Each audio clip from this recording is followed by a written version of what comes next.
Hello बच्चों, welcome back to the R K science classes. मैं हूं Rohit Mehta and you are watching the YouTube channel of R K science classes. दोस्तों, आज पहली बार मैं इस वीडियो में बोलने वाला हूं कि क्या बोलने वाला हूं, सुनिएगा ध्यान से।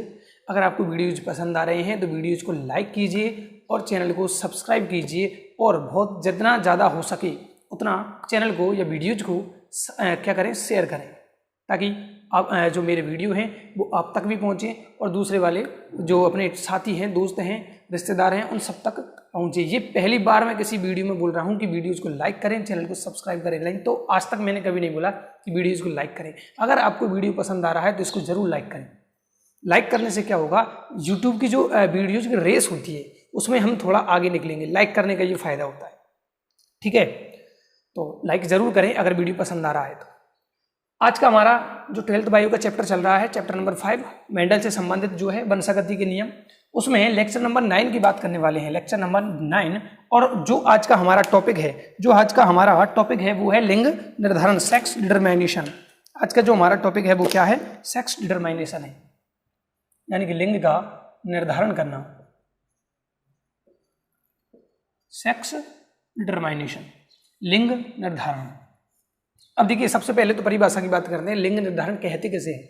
तो सबसे पहले जब परिभाषा देखते हैं तो देखिए, लिंग निर्धारण से क्या पता चलता है कि ये जो जीव जंतु या प्राणी जो बनने वाला है वो नर होगा या मादा होगा।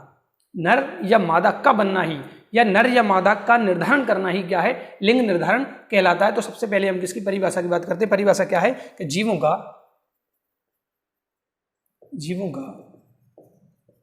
नर या मादा के रूप में, जीवों का नर या मादा के रूप में निर्धारण, जीवों का नर या मादा के रूप में निर्धारण ही क्या कहलाता है, लिंग निर्धारण कहलाता है। मतलब कोई जो बनने वाला प्राणी है, नर है या नर होगा, तो उसको हम क्या कहेंगे, लिंग निर्धारण कहेंगे, या मादा होगी। इन दोनों को निर्धारित करना ही क्या कहलाएगा, लिंग निर्धारण कहलाता है। अब देखिए, लिंग निर्धारण दो प्रकार से हो सकता है। लिंग निर्धारण कितने प्रकार से हो सकता है, दो प्रकार से हो सकता है। कौन कौन सा?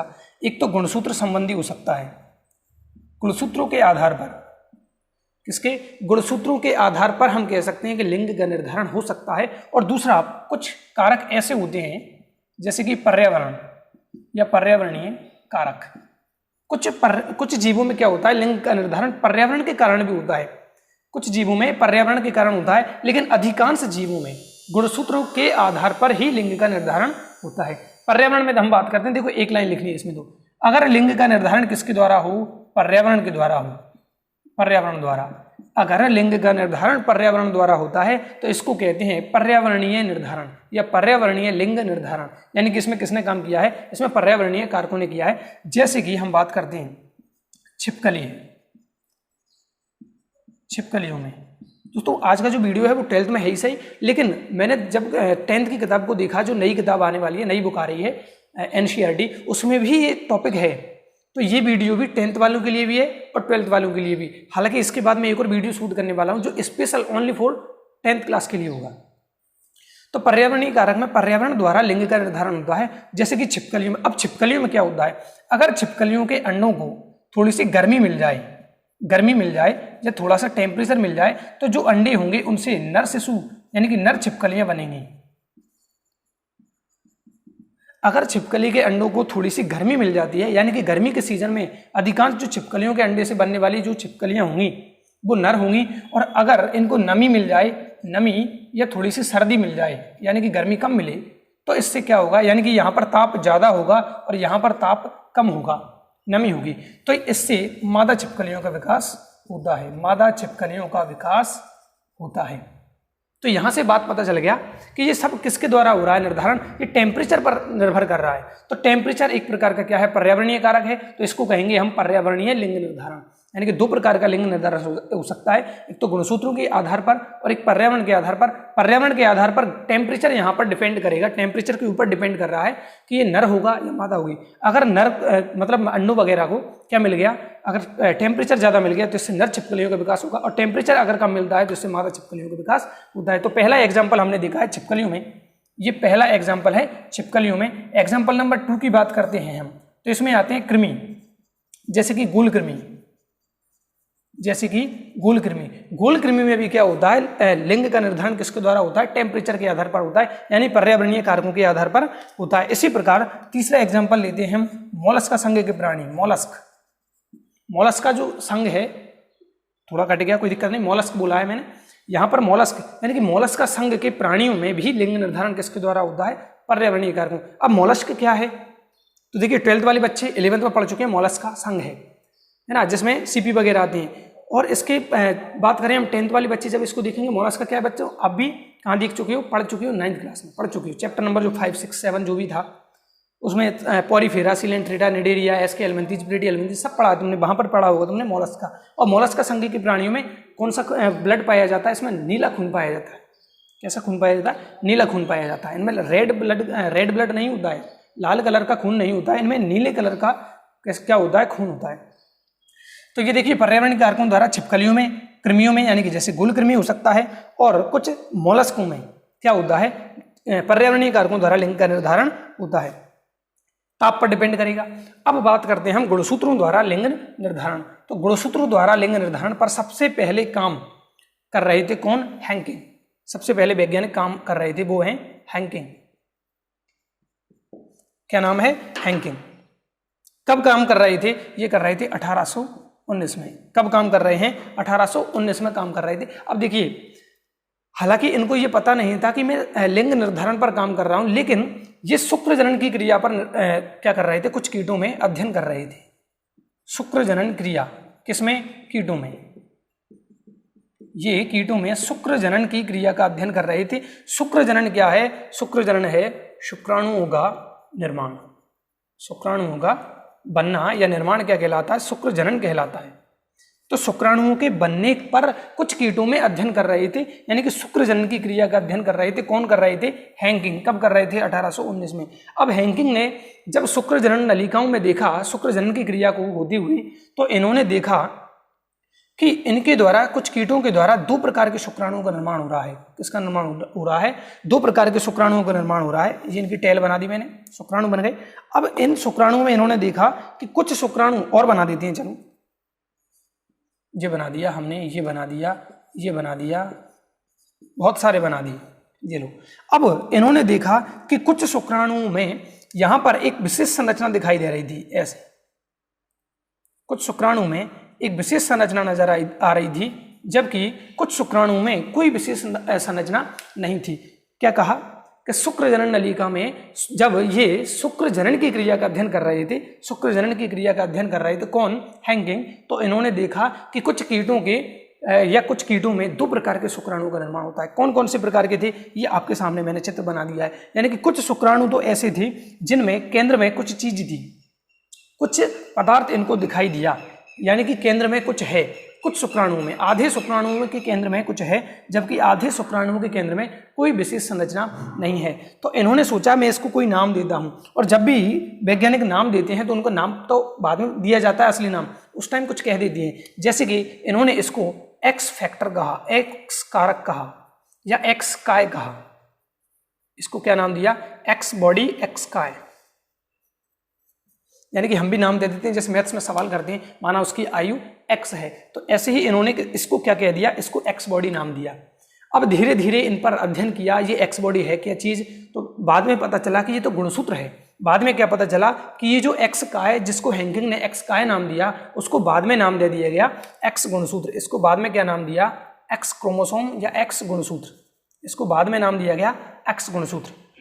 धीरे धीरे और अध्ययन किया गया तो यहां से ये बात सामने आई, ये पता चला कि ये एक्स गुणसूत्र लिंग निर्धारण का काम करता है। यानी कि ये जो हैंकिंग ने अध्ययन किया उसमें पता चला कि यहाँ पर 2 शुक्राणुओं का निर्माण होता है जो लिंग निर्धारण का काम करते हैं। अब हम बात करेंगे, ये तो इतिहास हो गया इसका। देखिए हमने क्या बात की है, लिंग निर्धारण 2 प्रकार से हो सकता है। एक तो पर्यावरणीय कारकों द्वारा, यानी कि पर्यावरण पर डिपेंड करेगा लिंग क्या बनना है, और दूसरा गुणसूत्रों पर डिपेंड करेगा। और गुणसूत्रों का अध्ययन कैसे किया, सबसे पहले हैंकिंग ने किस पर किया, कीटों पर।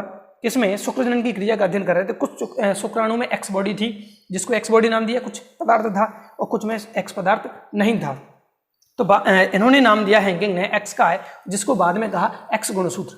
यहां तक की चीज क्लियर होनी चाहिए दोस्तों, इसका स्क्रीनशॉट ले लें, फिर आगे चलते हैं। चलिए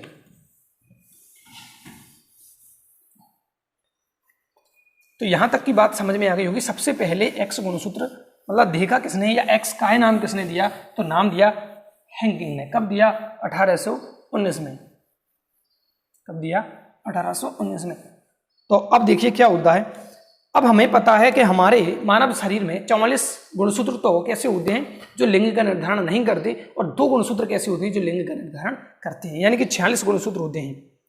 तो देखिए लिंग निर्धारण कैसे होता है गुणसूत्र द्वारा।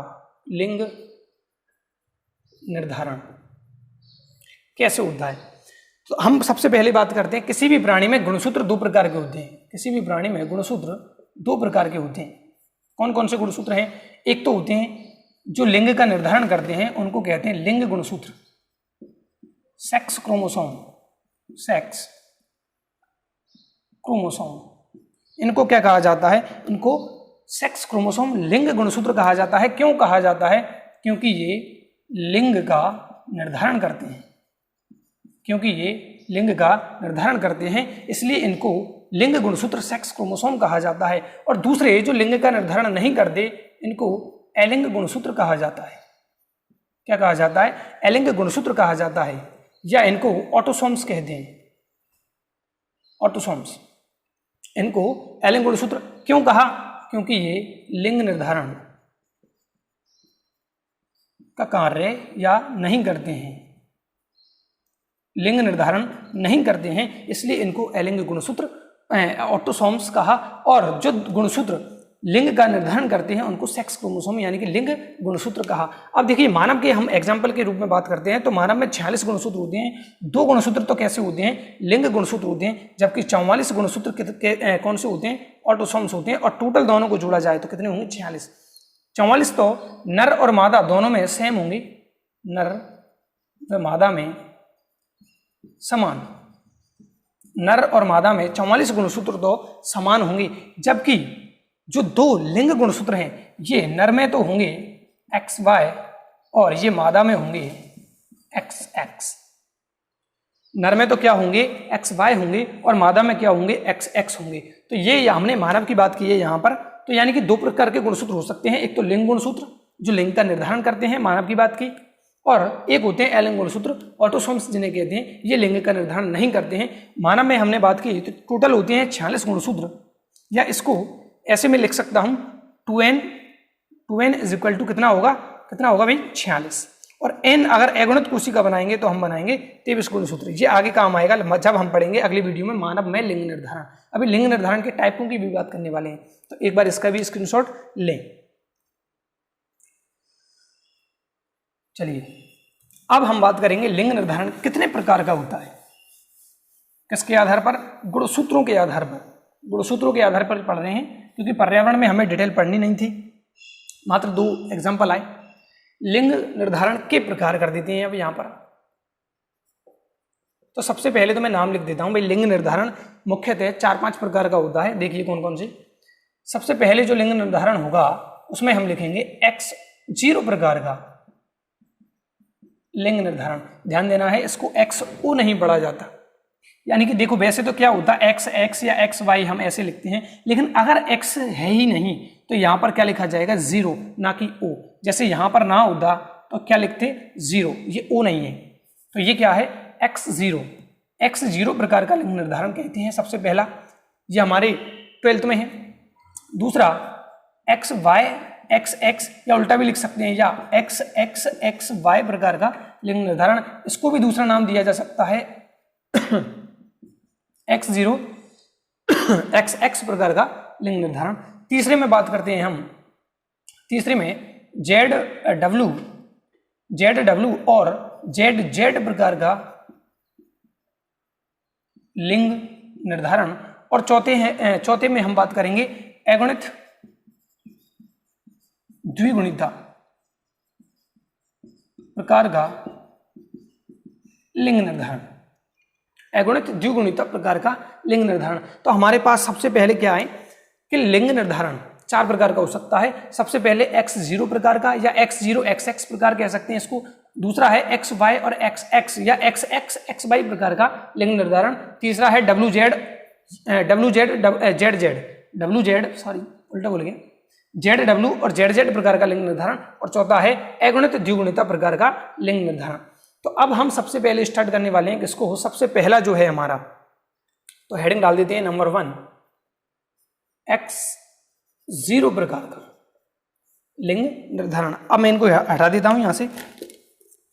X0 प्रकार का लिंग निर्धारण, या फिर इसको क्या कह सकते हैं, इसको हम कह सकते हैं X0 XX प्रकार का लिंग निर्धारण।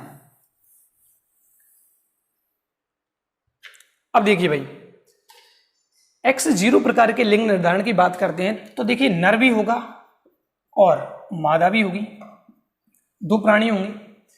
नर, अगर किसी प्राणी में इस प्रकार का लिंग निर्धारण है तो उसमें नर कैसा होगा, X0 प्रकार का होगा, और मादा नॉर्मल होगी XX प्रकार की। अगर किसी प्राणी में XO प्रकार का लिंग निर्धारण या X0 XX या X0 प्रकार का लिंग निर्धारण है तो उसमें नर X0 होगा और मादा होगी XX। अब जब इसके द्वारा गैमेट्स बनाए जाएंगे, युग्मक बनाए जाएंगे, तो सभी कैसे होंगे, X प्रकार के होंगे, जबकि नर द्वारा जो युग्मक बनाए जाएंगे वो दो प्रकार के होंगे। एक तो कैसे युग्मक होंगे जिनमें X गुणसूत्र होगा, और दूसरे जो युग्मक होंगे उनमें कुछ भी नहीं होगा। इसका मतलब क्या है, कुछ भी नहीं होगा। जैसे अभी हमने बात की, हैंकिंग ने जो खोज की, ये कोई शुक्राणु है तो इसमें यहाँ पर कुछ काय, जिसे हमने X का नाम दिया, हो सकता है, जबकि एक प्रकार के शुक्राणु क्या होंगे जिनमें कुछ भी यहाँ पर नहीं होगा, खाली होगा। तो दो प्रकार के शुक्राणुओं का निर्माण किया जाएगा नर के द्वारा। अब देखिए, जब ऐसे शुक्राणुओं से ऐसा अंडाणु मिले, कैसे से, ऐसे शुक्राणु जिसमें X गुणसूत्र है उससे क्या मिले, मादा का युग्मक मिले, मादा युग्मक मिले या अंड कोशिका मिले, तो यहाँ पर क्या बनने वाला है, XX बनने वाला है, XX। और XX कौन होती है, मादा होती है। XX कौन होती है, मादा होती है। यानी कि जब X गुणसूत्र युक्त शुक्राणु किससे मिले, X गुणसूत्र युक्त अंडाणु से, तो कौन बनेगी, मादा का निर्माण होगा। और दूसरे की हम बात करते हैं तो जब X गुणसूत्र युक्त मादा का युग्मक या मादा अंडाणु किससे मिले, किसी ऐसे शुक्राणु से मिले जिसमें कोई भी क्या नहीं है, गुणसूत्र नहीं है, तो यहाँ पर कंडीशन बनेगी X0। यहाँ पर कंडीशन क्या बनेगी, X0 बनेगी, और X0 को क्या कहते हैं, हम नर कहते हैं। तो ये एक प्रकार का XO प्रकार का लिंग निर्धारण है। क्या करना है, नोट्स में भेजूंगा, बस इसको समझना है, यहाँ से समझो, नोट्स छापो, कोई दिक्कत नहीं है। समझ में आ गया। X0 प्रकार का लिंग निर्धारण क्या है, जिसमें नर में तो क्या होगी, X0। अभी और आगे देखते चलना, और भी एग्जाम्पल आने वाले हैं। नर में X0 और मादा में XX। मादा एक ही प्रकार की युग्मक बनाएगी जो X गुणसूत्र वाले होंगे, जबकि नर द्वारा कितने प्रकार की युग्मक बने, X0 प्रकार के। X का मतलब है इसमें X गुणसूत्र है, ऐसे शुक्राणु, और 0 का मतलब है इसमें किसी प्रकार का क्या नहीं है, गुणसूत्र नहीं है। तो X और X मिलकर क्या बनाते हैं, मादा का निर्माण करते हैं, और X और 0 मिलाकर क्या करते हैं, नर का निर्माण करते हैं। अब एग्जाम्पल की बात करते हैं कि ऐसे कौन कौन से प्राणी हैं जिनमें इस प्रकार का लिंग निर्धारण पाया जाता है। तो इसमें आते हैं एग्जाम्पल में अनेक कीट। अनेक कीट, क्योंकि सबसे पहले कीटों पर ही तो हैंकिंग ने अध्ययन किया, तो अनेक कीट आते हैं, और अनेक कीट में सबसे पहले हम बात करते हैं तो इसमें कॉकरोच, तिलचट्टा कॉकरोच। इसके बाद मेंढक, मेंढक में भी इसी प्रकार का क्या पाया जाता है, लिंग निर्धारण पाया जाता है। और है इसमें एग्जाम्पल एक और, गुलकृमि।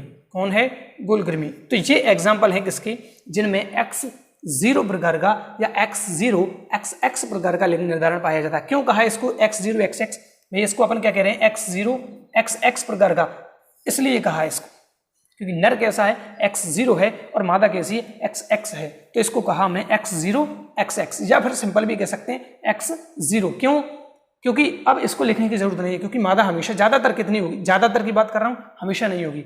इन कीटों की बात करें तो इनमें मादा कैसी होगी, XX। इंसान की बात अभी नहीं की है, इंसान में अलग पाया जाएगा, यहाँ पर क्या आएगा, इंसान में Y।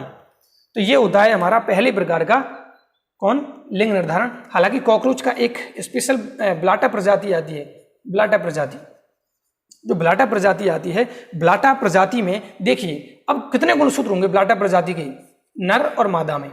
अगर नर की बात करूं और मादा की बात करूं तो नर में देखिए कितने गुणसूत्र होंगे, इसमें 23 गुणसूत्र पाए जाते हैं, जबकि मादा में 24 गुणसूत्र पाए जाते हैं। क्यों, क्योंकि एक कम है, एक X गुणसूत्र यहाँ पर या Y गुणसूत्र कोई सा भी हो सकता था, एक गुणसूत्र यहाँ पर कम है, इसलिए इसमें नर में होंगे 23 गुणसूत्र और मादा में होंगे 24 गुणसूत्र। कॉकरोच की बात की है, ब्लाटा प्रजाति की बात की है, क्योंकि सब में गुणसूत्रों की संख्या अलग अलग होती है। ब्लाटा प्रजाति के कॉकरोच की बात की है तो नर में 23 और मादा में 24। इसके बाद चलते हैं हम दूसरे प्रकार के तरफ। इसका स्क्रीनशॉट। दूसरा,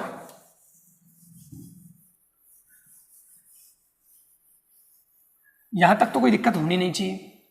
दूसरा क्या है देखिए, हमारा दूसरा है एक्स वाई एक्स एक्स प्रकार का लिंग निर्धारण। सॉरी बच्चों, एक्स वाई एक्स एक्स प्रकार का लिंग निर्धारण। अब यहां पर देखो एग्जांपल की बात कर लो। सबसे पहले तो यहां पर आएगा मानव और ड्रोसोफिला। मानव और ड्रोसो, क्या लिख दिया, मानव और ड्रोसोफिला। एग्जाम्पल की बात सबसे पहले कर दी, मानव और ड्रोसोफिला में किस प्रकार का लिंग निर्धारण पाया जाता है, तो आंसर होगा एक्स वाई एक्स एक्स प्रकार का। इसका मतलब क्या है, यहां पर भी नर होगा, मादा होगी, मादा एक्स एक्स होगी और नर एक्स वाई होगा, एक्स वाई होगा। इसके द्वारा भी दो प्रकार के युग्मक बनाएंगे। कौन कौन से, एक्स गुणसूत्र युक्त और मादा गुणसूत्र युक्त, सॉरी मादा गुणसूत्र युक्त नहीं, वाई गुणसूत्र युक्त। और जो मादा होगी उसके द्वारा जितने भी अंडाणु बनाए जाएंगे वो सब एक्स गुणसूत्र युक्त होंगे। कैसे होंगे, एक्स गुणसूत्र युक्त। अब जब एक्स गुणसूत्र युक्त शुक्राणु का निषेचन किसके साथ हो, एक्स गुणसूत्र युक्त मादा युग्मक के साथ, तो यहां पर बनेगा एक्स एक्स, और एक्स एक्स को हम क्या कहते हैं, मादा कहते हैं। और दूसरे में बात करें हम, तो अगर इसके साथ कौन जुड़े, एक्स वाई, तो इसको कहते हैं हम नर, इसको क्या कहते हैं, नर। तो ये एक प्रकार का दूसरा हो गया हमारा एक्स वाई एक्स एक्स प्रकार का लिंग निर्धारण। यहां तक की बात क्लियर है दोस्तों। अब यहां दो एग्जाम्पल देखने के बाद हमें एक बात समझ में आई है। क्या बात समझ में आई है, कि यहां पर जो मादा थी दोनों में, कौन कौन से में, x0 प्रकार के में और xy प्रकार के में, दोनों में जो मादा थी, यानी कि मैं इसको क्या लिख सकता हूं, x0 xx लिख सकते हैं। यहां पर xx किसके लिए, मादा के लिए, और यहां पर भी xx क्या है, मादा के लिए। यानी कि इन दोनों प्रयोगों में मादा कैसी होगी, समयुग्मकी होगी। मादा कैसी होगी, समयुग्मकी। समयुग्मकी का मतलब है मादा द्वारा बनाए गए सभी युग्मक एक जैसे होंगे। लेकिन नर कैसा था, नर था विषम युग्मकी। नर कैसा था, विषम युग्मकी थी। नर था कैसा, विषम युग्मकी। क्यों था, क्योंकि इसके द्वारा दो प्रकार के गैमेट्स बनाए गए, एक एक्स गुणसूत्र वाले, एक वाई गुणसूत्र वाले। तो नर किस किस में, एक्स ओ वाली कंडीशन में, और एक एक्स वाई वाली कंडीशन में क्या होगा, विषम युग्मकी होगा। ये याद रखने वाली बात है। इसे होमोगैमेटिक भी कहते हैं, इसको हेटेरोगैमेटिक भी कहते हैं, क्योंकि होमो जहां पर भी शब्द आ जाए वहां आएगा हिंदी में अर्थ सम, और जहां पर आ जाए हेटेरो वहां आएगा विषम। हालांकि सम और विषम जो संख्या होती है उसके लिए ये नंबर नहीं होगा, उसको होमो और हेटेरो नहीं कहेंगे, उसको ऑड इवन कहते हैं, जो दिल्ली में अपनाई गई थी पद्धति ऑड इवन। तो मादा इन दोनों प्रयोगों में क्या थी, समयुग्मकी थी, होमोगैमेटिक थी, और नर कैसा था, हेटेरोगैमेटिक मतलब विषम युग्मकी। किन दोनों में, एक्सओ नहीं, x0 और xy प्रकार के लिंग निर्धारण। इसके एग्जांपल क्या थे, मानव और ड्रोसोफिला। अब तीसरे प्रकार की तरफ चलते हैं हम। तीसरा प्रकार क्या है हमारा, ZW Z प्रकार का लिंग निर्धारण। इससे पहले इसका स्क्रीनशॉट लें फटाफट, फिर चलते हैं आगे। तो चलिए आगे चलते हैं, मैं इसको लिखा रहने देता हूं। अब देखिए दोनों में हमने बात कर ली, तीसरे में अब उल्टा होने वाला है। जैसे अभी तक हमने क्या बात की, नर कैसा होगा, विषम युग्मकी। दो में, पहले दो एक्सपेरिमेंट में नर होगा विषम युग्मकी, इसको पेज के ऊपर लिख लेना। अब जो अगला है ZW और ZZ प्रकार का लिंग निर्धारण, इसमें मादा को बनाएंगे हम विषम युग्मकी। यानी कि मादा में क्या होगा, ZW होगा, मादा में क्या होगा, ZW होगा, जबकि नर में ZZ होगा। या फिर मैं इसको आगे लिख देता हूं, पहले नर को ले लेते हैं, ZZ ये कौन है, नर, और ZW कौन है, मादा। कोई दिक्कत नहीं, कहीं पे भी लिखा जा सकता है। ZZ कौन है, यहां पर नर है, और ZW कौन है, मादा। ध्यान देना, यहां पर XO या X0 कौन था, नर था। X0 कौन था, नर था। यहां पर भी XY जो अलग अलग हैं वो नर थी, लेकिन यहां पर ये जो ZW है वो मादा है। ये अंतर याद रखना भाई। यहां पर हमें क्या लगेगा कि सेम वाले हमेशा मादा होगी, नहीं हो सकती। ये दो कंडीशन में नर विषम युग्मकी था, इस एक कंडीशन में नर समयुग्मकी होगा। मतलब नर समयुग्मकी कब बनेगा, नर समयुग्मकी कब बनेगा, जब लिंग निर्धारण कैसा हो, ZW ZZ प्रकार के में नर कैसा होगा, विषम युग्मकी। सॉरी समयुग्मकी, ये नर है। अब देखिए, अब जब ये नर है तो इसमें दोनों जेड जेड गुणसूत्र हैं, तो इसके जो सभी युग्मक बनेंगे उनमें जेड गुणसूत्र ही आने वाला है। जब भी हम क्या कह रहे हैं, गुणसूत्र सेम हो तो उसके बाद जो युग्मक बनेंगे उन युग्मकों में एक ही प्रकार के क्या पहुंचेंगे, गुणसूत्र। और जबकि जो मादा है, अब ये मादा विषम युग्म की है, मतलब इसके द्वारा जो युग्मक बनाए जाएंगे वो विषम यानी अलग अलग प्रकार के होंगे। कौन कौन से? एक तो होगा जेड प्रकार का, गोले नहीं लगाता, एक तो होगा जेड गुणसूत्र युक्त और एक होगा डब्ल्यू गुणसूत्र युक्त। अब देखो क्या करना है, वही निषेचन की क्रिया करवानी है। अब देखो इस जेड के साथ अगर ये जेड वाले क्या मिल जाएं, युग्मक मिल जाएं, तो ये बनेगा जेड जेड, और जेड जेड को हम कहते हैं नर। और अगर इसके साथ क्या मिल जाए, डब्ल्यू के साथ जेड मिल जाए, तो इसको कहते हैं जेड डब्ल्यू। ये इसको क्या कहते हैं, जेड डब्ल्यू को मादा। तो इस प्रकार से जेड डब्ल्यू और जेड जेड प्रकार का लिंग निर्धारण होता है। किस में होता है उसकी बात करते हैं, ये पक्षियों में होता है। एग्जाम्पल विशेष हैं, पक्षियों में लिंग निर्धारण किसके द्वारा होता है, कौन सी प्रकार का होता है, डब्ल्यू जेड डब्ल्यू और जेड जेड प्रकार का होता है। और इसके एग्जाम्पल में और आते हैं, जैसे मुर्गा मुर्गी है, ये इंपोर्टेंट है। मुर्गा मुर्गी में किस प्रकार का लिंग निर्धारण पाया जाता है, तो आंसर होगा जेड डब्ल्यू जेड जेड प्रकार का लिंग निर्धारण। यहां पर भी कोई दिक्कत नहीं होनी चाहिए। अब मैं एक क्वेश्चन यहां से पूछता हूं कि नर का, जब मैं ऐसे कह दूं मुर्गे का गुणसूत्र बताइए कौन से होंगे मुर्गे में, तो नर यानी मुर्गा जेड जेड और मुर्गी में जेड डब्ल्यू। कोई दिक्कत वाली बात नहीं होनी चाहिए। अब हम चलते हैं चौथे प्रकार के द्रव। यहां पर दिक्कत नहीं होनी चाहिए, वैसे तो क्लियर हो जानी चाहिए चीज। नर कब समयुग्म की है, जेड डब्ल्यू जेड जेड प्रकार में समयुग्म की है, बाकी सब में क्या है, समयुग्म की है। इसका भी स्क्रीनशॉट ले लें। अब हम चलते हैं चौथे प्रकार के द्रव। चौथा प्रकार क्या है, अब मैं यहां पे जगह चाहिए थोड़ी सी तो हटा देता हूं उसको। चौथा प्रकार क्या है, अगुणित द्विगुणिता प्रकार का लिंग निर्धारण। नाम से देखिए क्या पता चल रहा है, अगुणित हैप्लॉइड द्विगुणिता डिप्लॉइडी, यानी कि हैप्लॉइड और डिप्लॉइड प्राणी बनने वाले। हैप्लॉइड डिप्लॉइड प्राणी क्या है, अगुणित और द्विगुणित प्राणी। अगुणित प्राणी क्या होते हैं, सबसे पहले इसकी बात कर लेते हैं। अगुणित प्राणी क्या होते हैं, अगुणित मतलब n, इनमें गुणसूत्रों की संख्या कैसी होगी, आधी होगी। और एक प्रकार के प्राणी और हैं जो कैसे होते हैं, द्विगुणित होते हैं, जिनको लिखेंगे 2n से, यानी कि इनके गुणसूत्रों, इनमें गुणसूत्रों की संख्या सेम होगी जितनी होनी चाहिए, यानी कि पूर्ण। जैसे एग्जाम्पल की बात करते हैं, समझ में नहीं आएगी सर आदि क्या पूर्ण क्या। जैसे हम मानव में बात करते हैं तो मानव में टोटल गुणसूत्र होते हैं 46, तो हम 2n है। मानव की प्रत्येक कोशिका में गुणसूत्रों की संख्या कितनी होती है, प्रत्येक कोशिका में। मानव शरीर की बात नहीं कर रहे, शरीर में तो खरबों कोशिकाएं, एक प्रत्येक कोशिका में कितने 46 गुणसूत्र होते हैं, तो इसका n कितना होगा, इसका n आधा होगा। और हमारे शरीर में ऐसी कोशिकाएं हैं जो n है। अब ये कौन सी कोशिकाएं जो हमारे शरीर में इस टाइम n है, वो आंसर तुम्हें कमेंट में लिखना। हमारे शरीर में अभी प्रेजेंट टाइम में नर और मादा में ऐसी कोशिकाएं हैं जो अगुणित हैं। ऐसी कौन सी कोशिकाएं, वो मुझे तुम्हें आंसर देना है कमेंट बॉक्स में।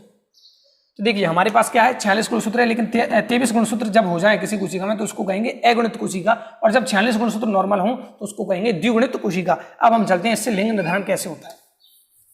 तो इसका सर्वश्रेष्ठ एग्जाम्पल है, एग्जाम्पल लिख देता हूं मैं सबसे पहले, मधुमक्खियों में, हनीबीज, किसमें, मधुमक्खियों में। अब होता क्या है, मधुमक्खियों में जो नर होते हैं वो अगुणित होते हैं, नर क्या होते हैं, अगुणित होते हैं, और जो मादा होती है वो द्विगुणित होती है। मादा कैसी होगी, द्विगुणित, ये याद रखना सबसे पहले। इसलिए तो मैंने अभी बताया कि अगुणित क्या है, द्विगुणित क्या है। मतलब नर में गुणसूत्रों की संख्या आधी होगी और मादा में जितने गुणसूत्र होने चाहिए उतने होंगे, है ना। तो नर कैसा होगा, अगुणित होगा, और मादा कैसी होगी, द्विगुणित होगी। मादा कैसी होगी, द्विगुणित होगी। और अब देखिए हालांकि इनमें कितने गुणसूत्र होते हैं, तो 16 गुणसूत्र होंगे नर में, क्योंकि ये अगुणित स्थिति है। और किसमें, मधुमक्खी की मादा में कितने होंगे, 32 गुणसूत्र होंगे।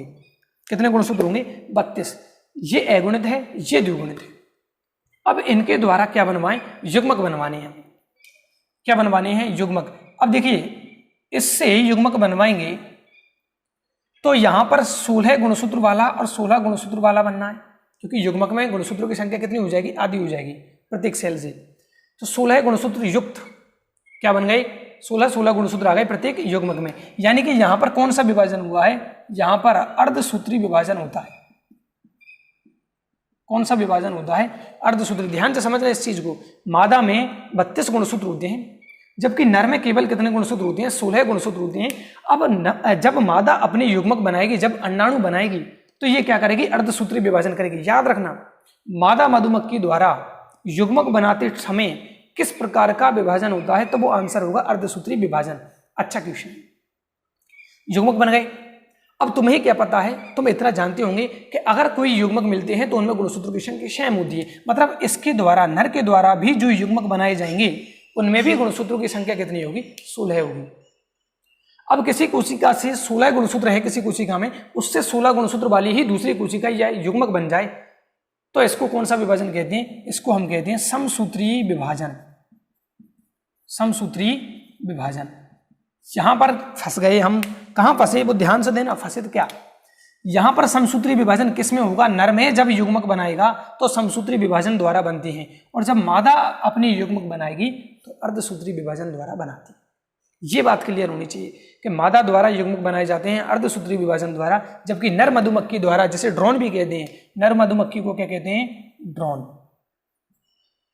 ड्रोन कहते हैं नर मधुमक्खी। इसके द्वारा 16 गुणसूत्र बेचारे में वैसे ही आदि कम है, तो इसके द्वारा क्या किया गया, जो गुणसूत्र बनाए जाएंगे वो समसूत्री विभाजन द्वारा बनाएंगे। अगर यहां पर अर्धसूत्री विभाजन हो जाता, ध्यान देना, अगर यहां पर अर्धसूत्री विभाजन हो जाता तो गुणसूत्रों में 8 गुणसूत्र प्रत्येक युग्मक में पहुंचते। अगर अर्धसूत्री विभाजन हो जाता तो जो युग्मक बनती उनमें 8 गुणसूत्र हो जाती, और मान लो इसका निषेचन इससे हो जाता तो 16 और 8 कितनी होती हैं, 24 गुणसूत्र हो जाती। ये कैसी प्रजाति बनती, ना तो नर बनता ना मादा बनती, कुछ बीच का ही बन जाता, अलग ही।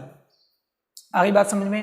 तो यहां पर अर्धसूत्री विभाजन क्यों नहीं हुआ, क्योंकि गुणसूत्रों की संख्या बराबर करनी पड़ेगी, इसलिए यहां पर अर्धसूत्री विभाजन नहीं हुआ। तो कौन सा विभाजन हुआ, समसूत्री। 16 गुणसूत्र से 16 गुणसूत्र वाली युग्मक बन गई, जबकि मादा के पास क्या था, 32 गुणसूत्र थे, तो वो अर्धसूत्री विभाजन द्वारा अपनी युग्मक बना सकती है। अब देखिए, अगर तुमने थोड़ा बहुत पढ़ा हो कहीं, सुना हो कहीं, तो तुम्हें पता होना चाहिए कि प्रत्येक छत्ती में केवल एक ही रानी मक्खी होती है। रानी मधुमक्खी कितनी होती है, प्रत्येक छत्ती में एक ही होती है, और वो अपने छत्ती से कब बाहर निकलती है, जब उसको जनन क्रिया या मैथुन की क्रिया करनी होती है, तब वो अपनी छत्ती से बाहर निकलती है। अब जैसे ही छत्ती से बाहर निकलती है तो रानी मधुमक्खी के पीछे पीछे बहुत सारे नर जाते हैं और कोशिश करते हैं उसके साथ जनन क्रिया करने की।